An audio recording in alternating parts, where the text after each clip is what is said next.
one else keeps us in the seat. Never thought that you could. Joy 99.7 FM Ultimate Health with me, Naughty by Nature. I hate to break into this one, but you know we've got work to do.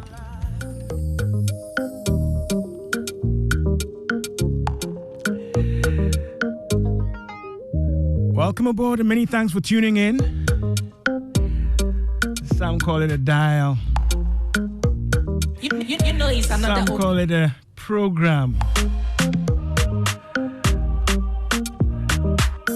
Some call it a frequency. I call it a family and a promise. Welcome to Ultimate Health on Joy 99.7 FM. Listen every Sunday, 2:05. We're live. And we say if it impacts on your health and your well-being, we'll most definitely bring in the top-notch practitioners and professionals to talk about it. Today, we take a look at the prevention and management and control of rabies. Yes, rabies. I'm sure you have a faint idea what it is, but we'll go into the details. With me in the studio, I have Dr. Emmanuel Peku of the Veterinary Services Directorate. I think he's the veterinary officer for the Tema District. And next to him, Dr. Anita Ago Asari is a physician with the Kolebu Teaching Hospital. We're looking at the public health significance of rabies, get an understanding of what it is, how it's transmitted, how we prevent and manage this. Stick and stay with us. You can send your WhatsApp questions on 055 11 11 997. We're live on Facebook and YouTube. Docs, you're welcome. Thank you. Thank you. Right. You look, lovely. Are you related in any way to Kobna Peku, who used to be with us on Joy years ago? Yeah. You are? How? So, I think we are cousins. You are cousins. Yeah. Okay, yeah. He used to do drive time and stuff. Years back. I think 2002, 2003, thereabouts. Yeah. Okay. Right. You're welcome. Rabies. We hear of it not enough. Yeah. Sure. Yeah.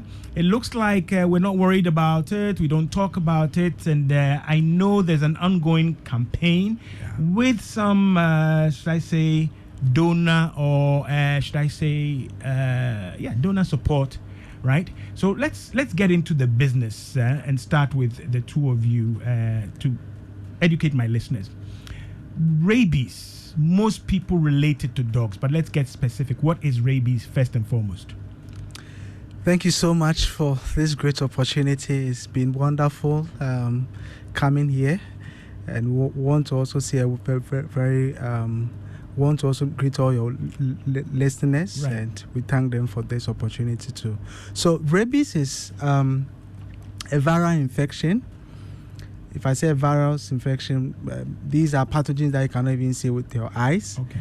And it's zoonotic. That means that it moves from animals to humans. Zoonotic, right. And one key thing about rabies is that this virus, once it comes to an animal or a human being, is targeting the nervous tissues, that's the brain and the spinal cord. And once it does that, one key thing is that it progresses. Right. It starts and doesn't go back. And one fearful thing about rabies is that once clinical signs starts, there is no point of return. It's 100% fatal. Once you are infected, Yeah. and the clinical signs and symptoms manifest, Yeah. right? There's no remission. No, the person dies. The person will ultimately die. Yeah. From rabies. Yes. Okay. Having said that, let me just come to you, Anita, Dr. Aguasari. I mean, I'll come back to Emmanuel in a sec. But if it is that fatal, right, why are we not hearing enough or a lot about it? And what is the public health burden of rabies? We know you have lots of things to worry about when it comes to public health, but this sounds serious. Okay, thank you very much once again for inviting us to do this. It's quite important because, as he said, once a person gets it, there are so many conditions. You can get a flu and recover. Okay. The risk of dying from a flu or even from COVID, probably not so much. But when you get rabies, it's like a point of no return. That's why it's very important. Exactly. So even though you do not have huge numbers of people getting rabies and dying is still very important, because as an individual, for example, if my daughter gets rabies and dies from it, that's like 100% loss for me. Right. Even though you think that, oh, it's not so relevant, not too many cases are being recorded. So I think the fearful and the public health relevance, it lies with the case fatality rate, which is almost 100%. Okay. Yes. Why we are not hearing so much about it, I think probably is because the numbers are not overwhelming. Okay. So you probably wouldn't record so many cases as compared to your malaria or your hypertension, etc. So probably that's why we don't hear so much about it. Okay. All right, folks, we're hearing about it now on Joy 99.7 FM. We're talking about rabies prevention. It can be prevented, and the management and control of rabies. If you have any questions, concerns, WhatsApp is 055 11 11 997. We're live on Facebook and YouTube. Now, I'm pulling up a screen shot of global prevalence or global burden.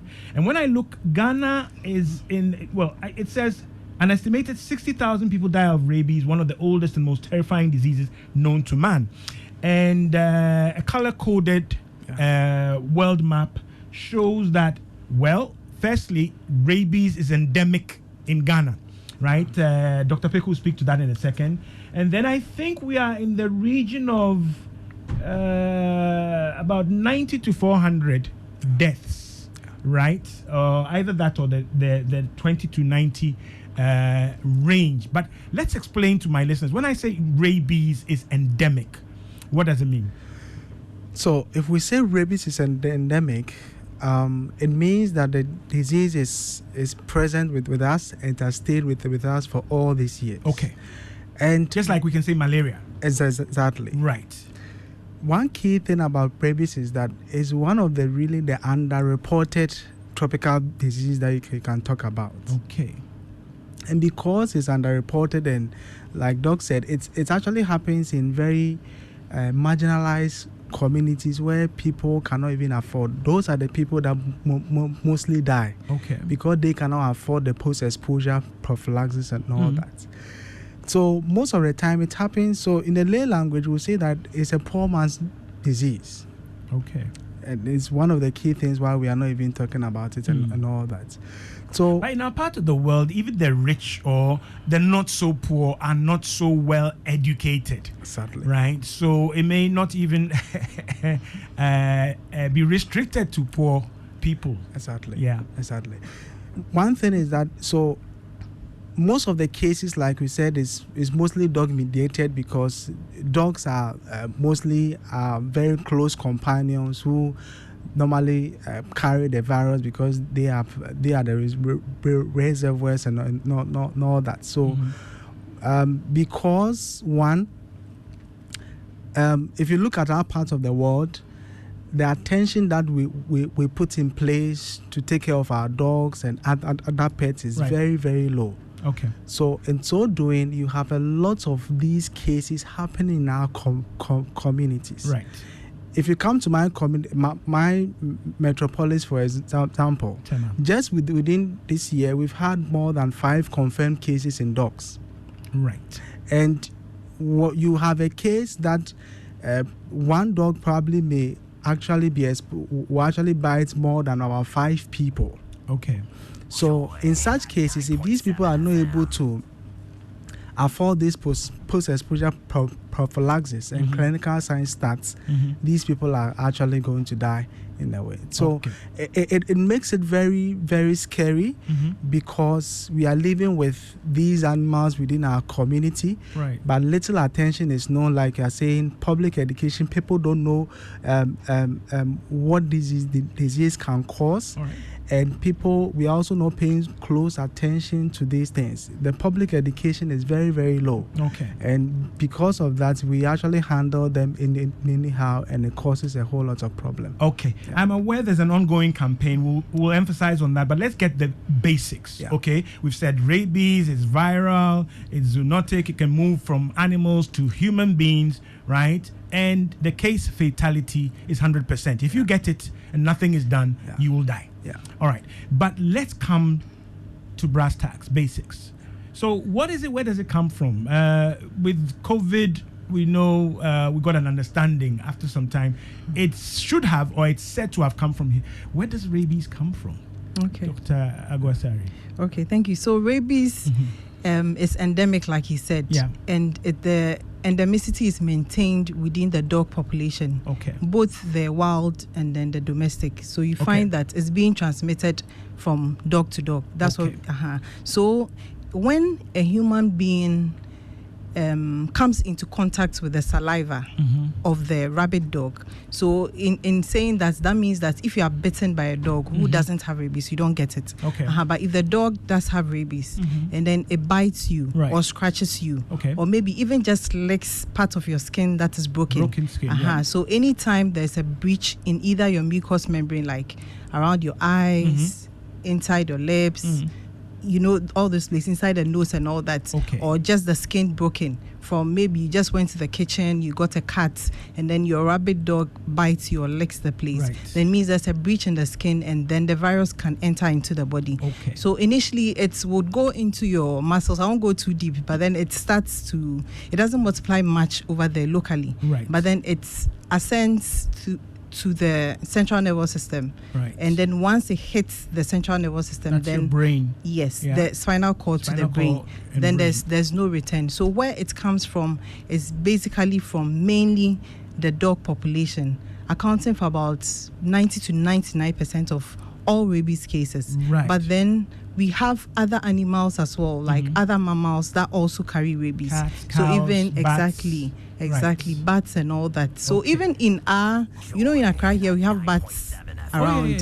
So I think maybe because the canine rabies is and what we hear more. For some. Yes.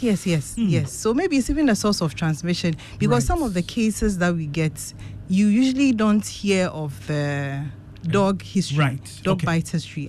So mainly from the dogs, but then also from other mammals as well. Great. If you just joined us, it's 22 minutes past the hour of 2. I'm taking a bite into rabies, so to speak, literally, right? We want to understand it, its cause, its signs and symptoms, and then we understand its transmission. We are hearing that it is of serious public health significance, even though comparatively, when we look at other conditions, maybe it may be somewhat eclipsed. There's a program ongoing. There's a program, I think, which is an integral part of the health service and the veterinary services, right? So it's not just that they've just started a program. There's a program for this already. We're talking about it with my guest in the studio, Dr. Emmanuel Peku, Metropolitan Veterinary Officer for TEMA, and Dr. Anita Aguasari is a physician in Kolebu Teaching Hospital. We're looking at these things. Any questions, concerns are welcome on WhatsApp 055 11 11 997, and we're live on Facebook and YouTube. I see Dede in Maryland asking about a vaccine. Oye in Afienya, you're welcoming me to your home, and there's another one. Let me just click on it. I just wanted to do the headlines. Okay, I'll get that. Good morning. Please, I've been listening to your program every Sunday. Dog bite is too rampant in the Volta region, yet the education is low in my region. This is Abochi Philip from Keta. All right, so we'll talk about, the impact of the programs and the education and the awareness. Many thanks for sharing with us. Dede, I'll read yours in a second. So coming back, Doc, dog mediated. When we talk of some of these things, then we need a vector. Right, a medium for the transmission. So we're saying, or Dr. Aguasari is saying, 90% of the cases we see are dog mediated or through dogs, or dog bites and dog saliva, scratches, and so on and so forth. So does that mean that we can neglect or ignore other vectors, other carriers? Okay, thank you so much. So over the years, like we said, rabies, every mammal is susceptible to rabies. It can be a goat. In my district, for example, I've recorded a case of rabies in a goat. In a goat? Yes. Right. Because these goats were bitten by... Yes. Ooh. So these goats was bitten by a free-roaming dog. And after some few weeks, the ghost started. So we are saying that these mammals are what we termed as the end host. They don't go actively biting people and all that. Right. So most of the time when these mammals get it, the people within the immediate vicinity are the people that they normally give the virus to if they are exposed in one way or the other. Okay. So hardly will you see, say, a cattle moving in the street from house to house going to bite people. Okay. But let's also not forget that there are two forms of the disease. We can have the very aggressive form and the very down form. Right. Most of the cases, these mammals have the paralytic form, and they don't go actively biting, but they die quietly. So the host or the carrier will die. Yeah. We may or may not identify that they died of rabies if the systems are not in place. Exactly. Okay. So let me come very quickly to surveillance and then we'll move to signs and symptoms. Exactly. How are we monitoring this? Because if it's there, we're in an endemic country, an endemic region, right? How do we keep surveillance on rabies before we even get very quickly to signs and symptoms? What's the program like? Yeah, so if you look at our structure, that is why we are talking about the One Health approach to be able to control rabies. So if you look at the surveillance system, it doesn't rely on only the veterinary units, but it's all encompassing with the One Health partners. Okay. So assuming somebody comes to a health facility and tells you that there's a dog bite and there's an information coming to us, the vet follows up and do an assessment of the dog. We almost akin to contact tracing. Exactly. You must follow up. Yes. A report. But a report must be made. Yes. And you've emphasized this is the most underreported. Exactly. Right. It's underreported one because most of the time after having probably assessed, and if the dog probably is showing signs, you have to probably euthanize the dog or kill the dog and confirm. It's underreported because sometimes you are not getting the needed resources to move these samples to the lab, and two, we have a lot of people that will kill these dogs and then they will not even report to the appropriate authorities. Okay. So you have most of these cases happening in our communities whereby we are not able to trace to actually confirm the cases. Okay.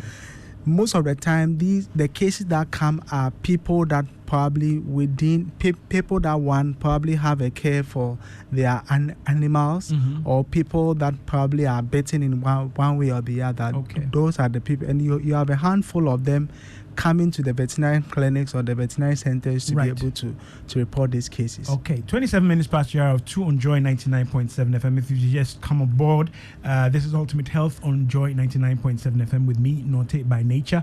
I'm discussing the prevention, management, and control of rabies, viral infection, with Dr. Emmanuel Peku. He's from the Veterinary Directorate and he's the Metropolitan Veterinary Officer for Tema. Next to him is Dr. Anita Ago Asari. She's a physician with the Kolebu Teaching Hospital. Any questions, concerns, experiences are welcome on WhatsApp 055 11 11 997.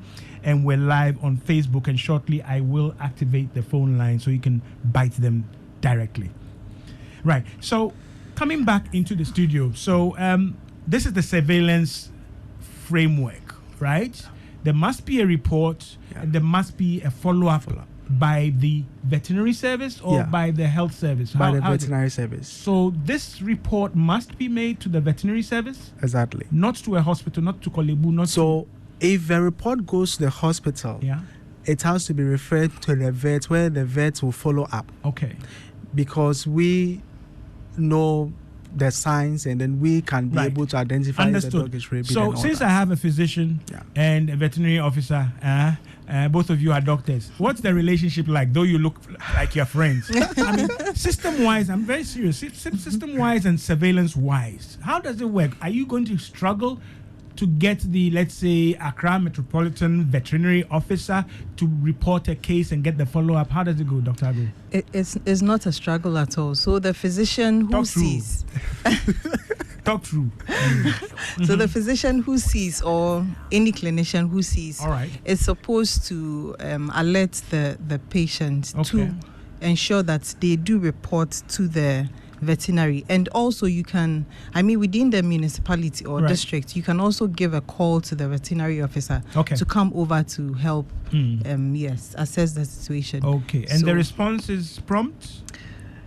They're not going to tell you that they need transport, because even police sometimes have challenges. Let's look at it in reality, okay? Yeah. Not what should be, but what is. Will they come immediately? Do you let this patient, this index case, do you let them go and hope and pray that they will go to the veterinary services? What happens? Well, you try to do both, actually. So the patient has to make a report as the veterinary service. So usually what happens is that they would have really washed their wounds and then gone to report the case to the veterinary whilst they are also coming. It's like it happens simultaneously usually, because you have the community members who know that a dog has bitten this person or that. So whilst the family is taking them to the hospital, you have a follow-up of the community members to the vet. So that's what usually happens. So it goes hand in hand. But then if the patient hasn't reported already, then you have to alert them to do so. But then you can also call the veterinary and try to link the patient and the vet. Okay, I know for programs that have, this stringent surveillance model, is there a central database or something that can map you and say, well, Ridge Hospital reported this number of rabies cases and Tema General and so on and so forth? Is there a central surveillance focus for the information and these referrals and the surveillance program? Yeah, thank you so much. So that is what the One Health concept is trying to drive at. So the ultimate goal is that we are working towards working together, because if you see the One Health approach, it's a multi-sectorial approach.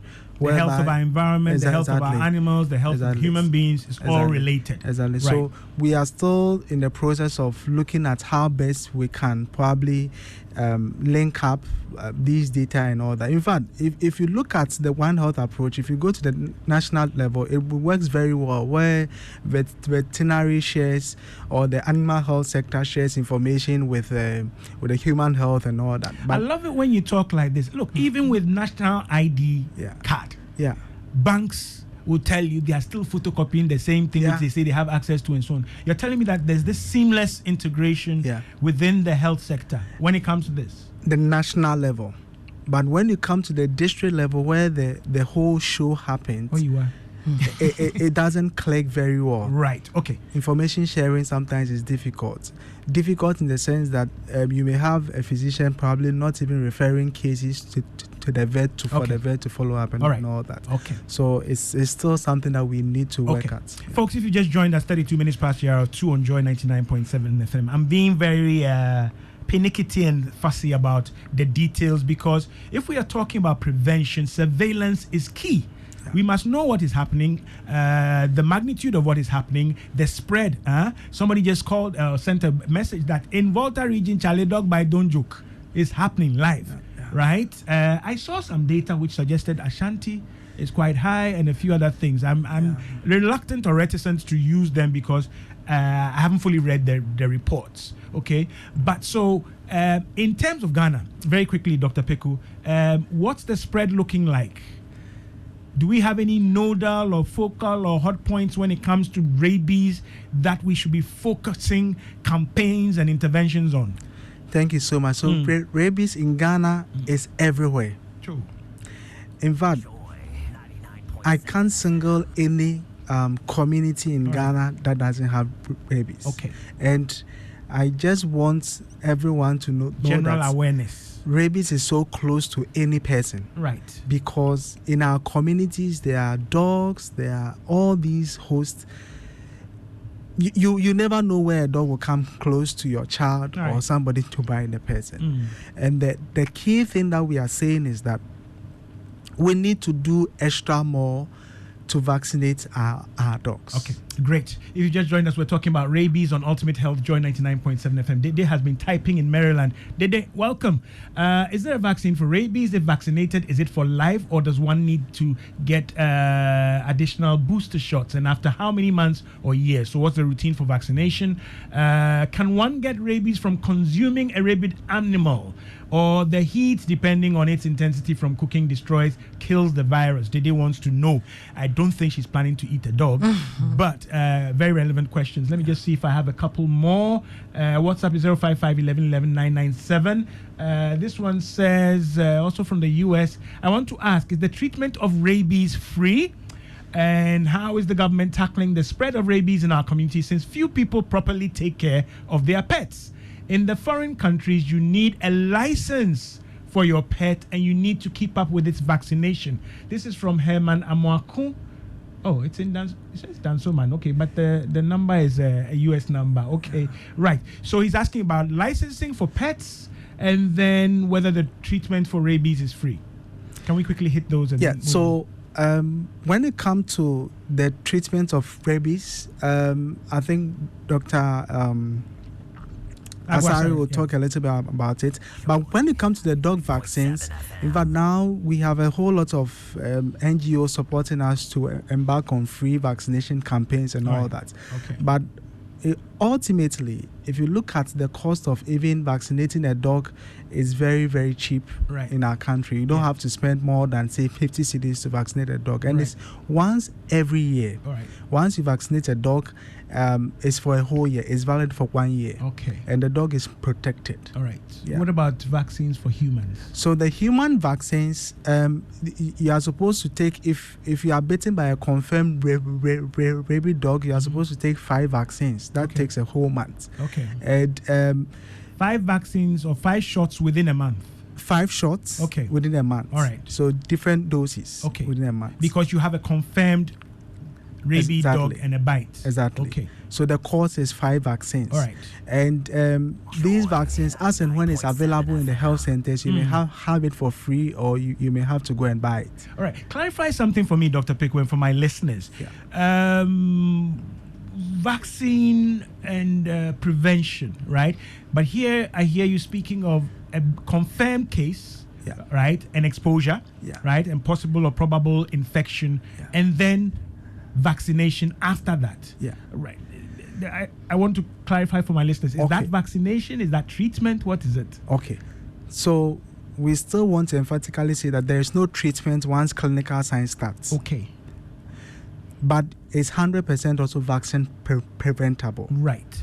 What do I mean? Timely vaccination. So these vaccines are supposed to be given we have the pre-exposure. Right. That is 3 vaccines. Right. That is preventive. You haven't been exposed at all. Exactly. So somebody like me that I work with animals, I always have to take the 3 vaccines. Okay. When I'm bitten by a confirmed dog, I either take 1 or 2 vaccines, extra boosters to protect me. Okay. So that is how the course runs. Okay. Right. So again, we've diverted into vaccines. I'll come back to signs and symptoms. But if you have a dog, licensed or not, but you go through the required vaccination program or regimen for the dog, right? So I've got a dog or I got a puppy. This is a range of vaccines they're supposed to go through, just like childhood vaccination or immunization. Do I, the owner, since I have a dog, need to take the pre-exposure? As an owner of a dog that has been duly vaccinated, do I need to protect myself further? So we are always saying that the vaccines are very expensive, especially the human vaccines. Okay. So if you're able to do that, there is no need taking the vaccine. Okay. However, maybe you are in an endemic country like Ghana. You never know where probably you'll be exposed. Okay. That is why one key way of the prevention is preventing dog bites. Okay.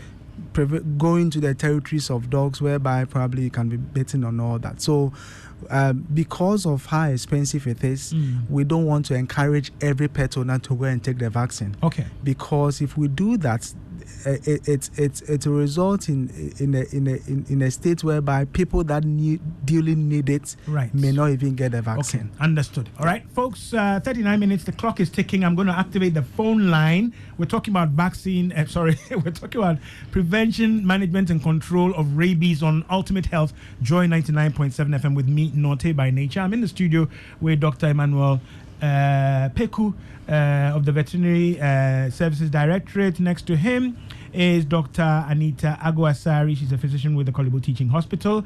The phone line 055 11 997. We can take your questions and concerns. How will I know my dog has it? And then alongside that, I'll swing to Dr. Aguasari and see if we can do treatment or management of dog bites. But how will I know? What are the signs of symptoms I'll see in a dog? Right?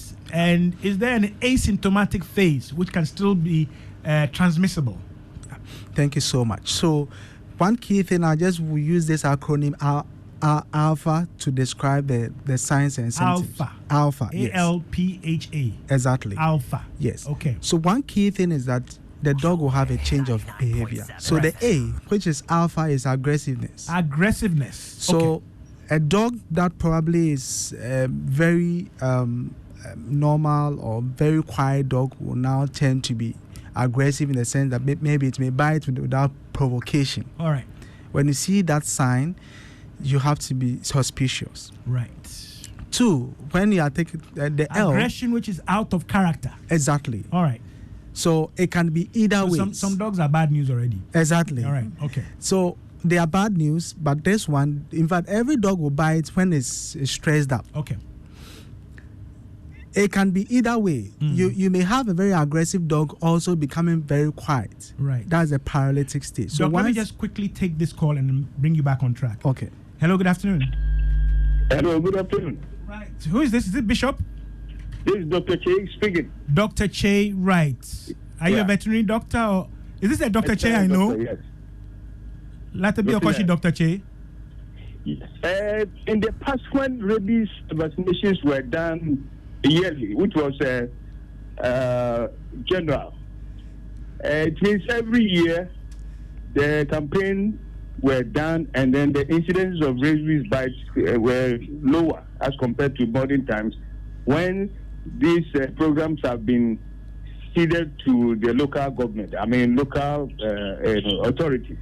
Right. It's making it difficult for the veterinary department of the local government getting funds to do their rabies, annual rabies, vaccination. Right. And this is where the problem is. When there's allocation of funds for, vaccination of dogs, cats, the monkeys, and the rest in the district, such incidences go lower. But here is the case. I don't think there have been even an allocation for that job. Now we are talking about, rabies to human beings, and then other serious cases which we are observing now. The prevention aspect is more important. So I'm praying that the local government will seed, funds for the veterinary department of their, assemblies to do the vaccinations yearly. Okay. And we shall get lower, incidences. But it's not being done now. Okay. Now we will have to even pay for the vaccination, which is preventing people from taking those type of vaccines. Okay. Right. And it's very serious, right. I think the point is well made. Thank you so much, Dr. Che. My pleasure. Right. Bye. So this whole, he calls it a seeding kind of shift of power and balance and resources to the local government infrastructure impedes and compromises the kind of prevention and management that you can do. Is he on track with that? Yeah, so I think that because it's something I asked you earlier. It's very perfect, and because the key thing is that if we're able to break the transmission cycle, it goes a long way. And you require resources to do that. Exactly. And he's saying that you lack those because the appropriation, the disbursement, and all that is caught up in this local government labyrinth. Exactly. And therefore suffocates the program. It's true. So there should be an allocated funds for when it comes to rabies. So there isn't? No. There is not? There is not. So as and when an assembly wants to support, they support. As and when? Yes. So that makes absolute nonsense of her emphasis and her awareness campaign, because the whole process can be aborted. Yeah. As it were, by a lack of interest, lack of resources at any local government level or platform. Exactly. All right, I'll try not to get into that, but it does annoy me, right? But coming back, okay, so he's saying, look, you should have annual programs which are resourced. And he's saying also that these programs are validated in the drop in numbers, right, of cases and so on and so forth. And they are validated in sense of their preventive objective.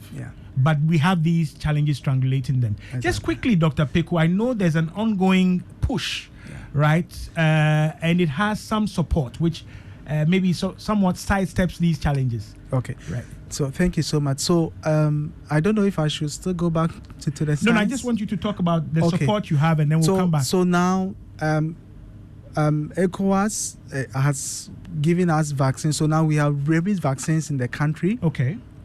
Which these vaccines are supposed to be used for national campaign.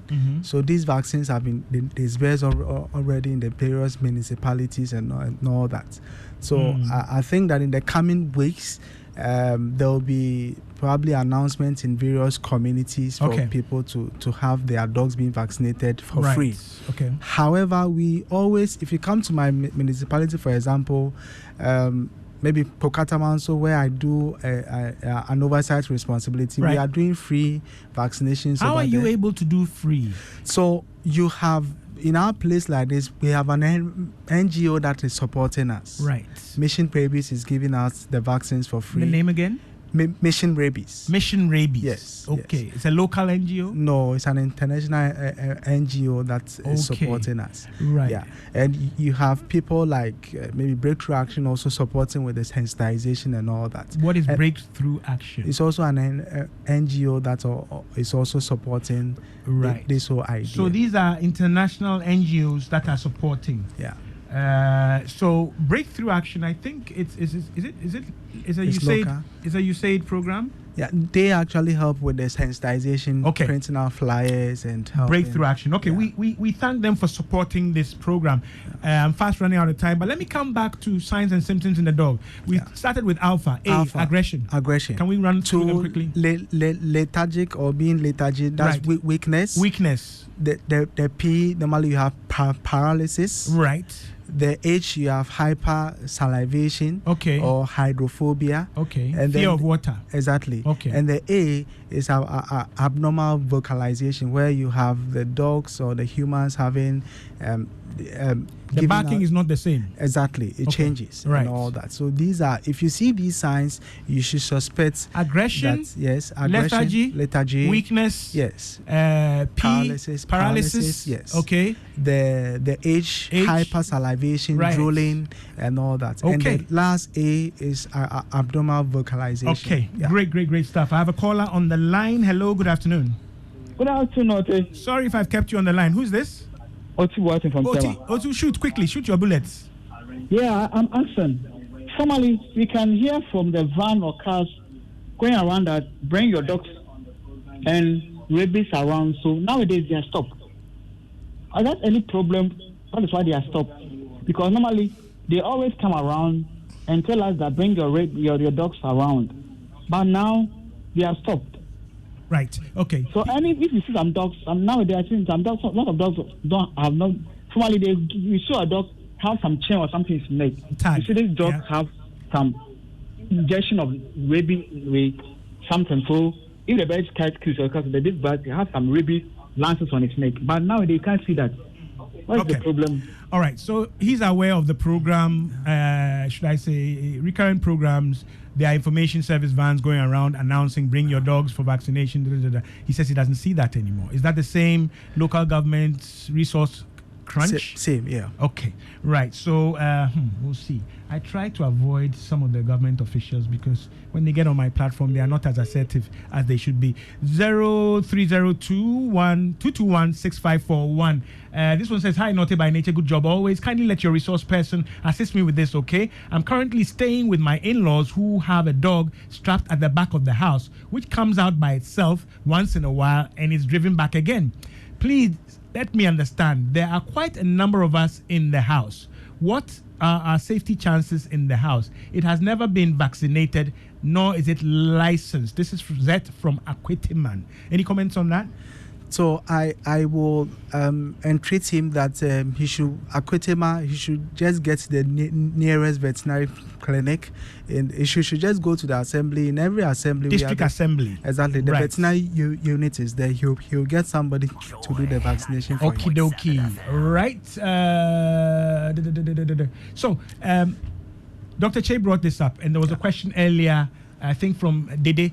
Is the rabies treatment and vaccination, is it free? Yeah, so like we said, if it's a campaign that is supported in the dogs, it's basically free. Free. But the treatment, there is no treatment. Okay. But the prevention, when it comes to a human one, is Right. as and when the vaccines are available. Right. And it's accessible. Okay.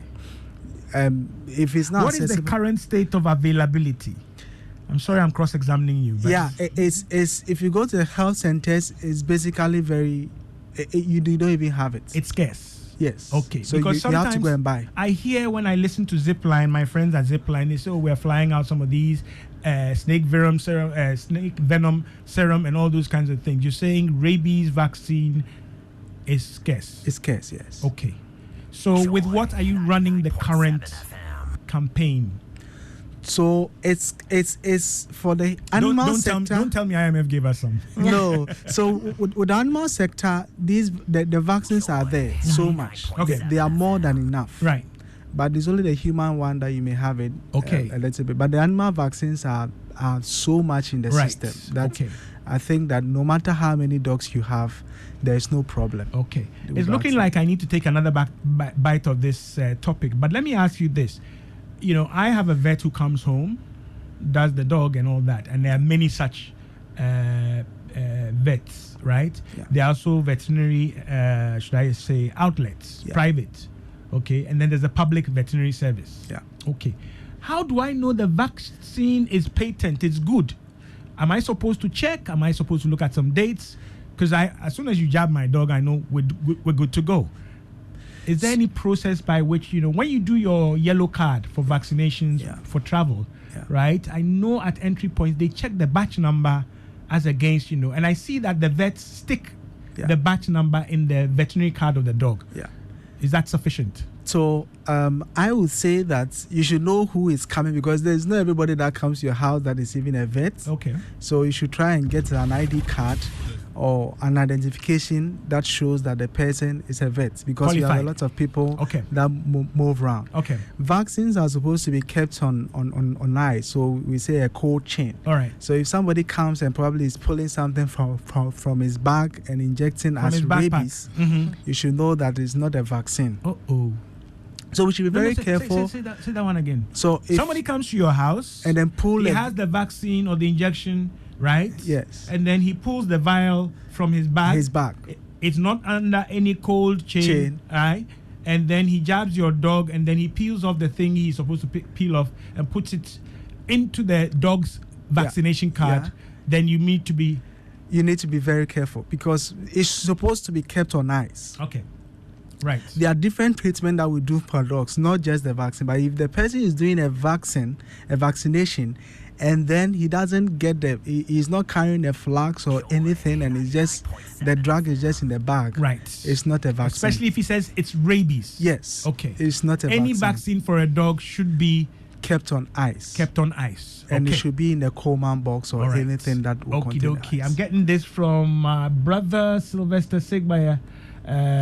He says, you say Breakthrough Action is supporting 4 regions, Ashanti, Western, Greater Accra, and Upper East regions, to establish district-level risk communication subcommittees which will advocate for support for the district assemblies for pet vaccinations and awareness campaign. There's also sensitization campaign in basic schools in these regions. So he's sharing that for our benefit. Thank you very much, Sylvester, a very good brother and friend of the program. We need to be vigilant even when it comes to the vaccination of the pets.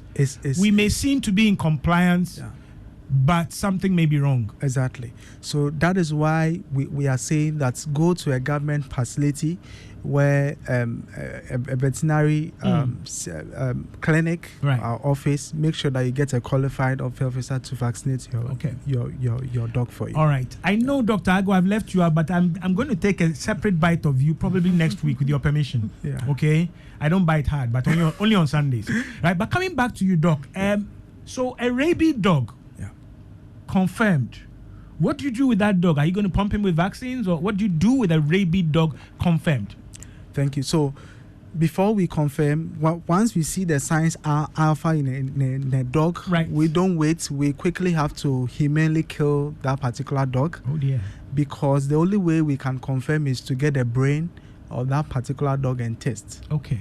So you will actually do a post-mortem on the dog? Yeah, so we actually do a series of tests. We do a molecular test. We do an antigen test to confirm the whether it's rabies or not. At your cost?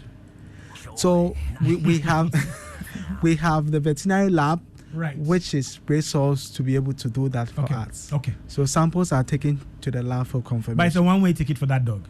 Yes. One-way ticket. You're not coming back home? No.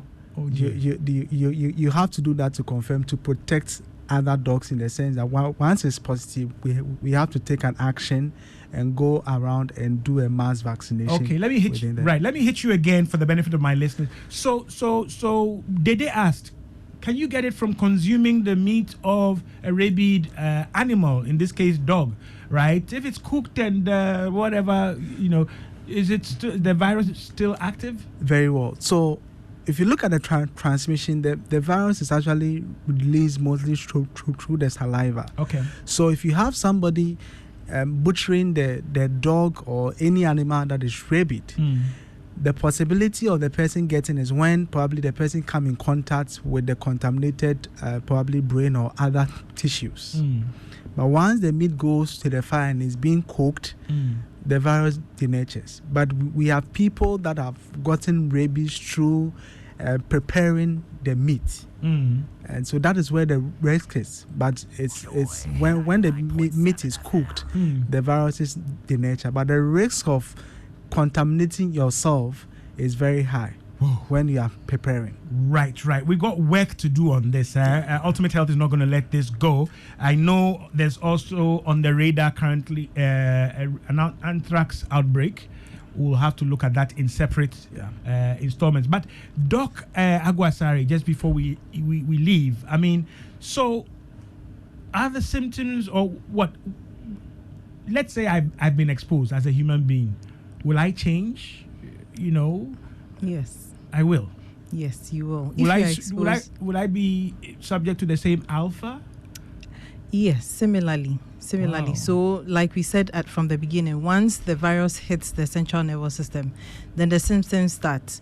So initially, you may have a pain or tingling or itching at the site where the bite is. But for dog-mediated rabies, this is not frequently found. It's the bats mediated that you find it most of the time. Okay. And then initially your flu-like symptoms would start around that same time. Right. And within the next, where you have the next step, where you have the mad in quote symptoms, that's when you have your aggression, agitation, restlessness for the human being. Exactly. They also have the hydrophobia and also aerophobia, because it causes spasms of their muscles, which causes pain. Okay. So from that time, then they progress to the coma, where they die from either cardiac arrest or respiratory arrest. So you do change. That's the classical occurring in about 80% of the cases. Wow. But in 20%, you may have just the paralytic. I think he also alluded to that in the animals, where the human being is just lethargic, it's also in the alpha paralytic,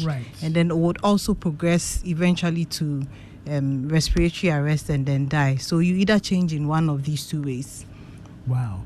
So I'm looking at your face and I'm hoping that you say that for the human being, it's not a one-way ticket. But from what you're describing, once there's an onset of these clinical milestones, if I can call them benchmark milestones, then really there's not much we can do. Is that the case for the human being? So there have been some cases of people who've had rabies and have recovered, but these have been bat-mediated cases, not the canine.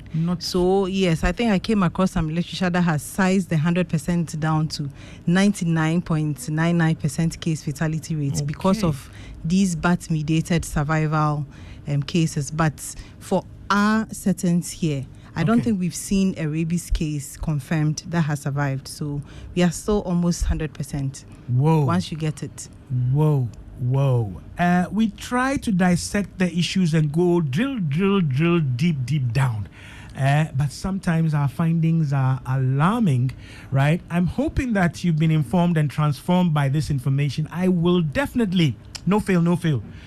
Even if there's football, Abeko and I will fight so that we don't cancel the program.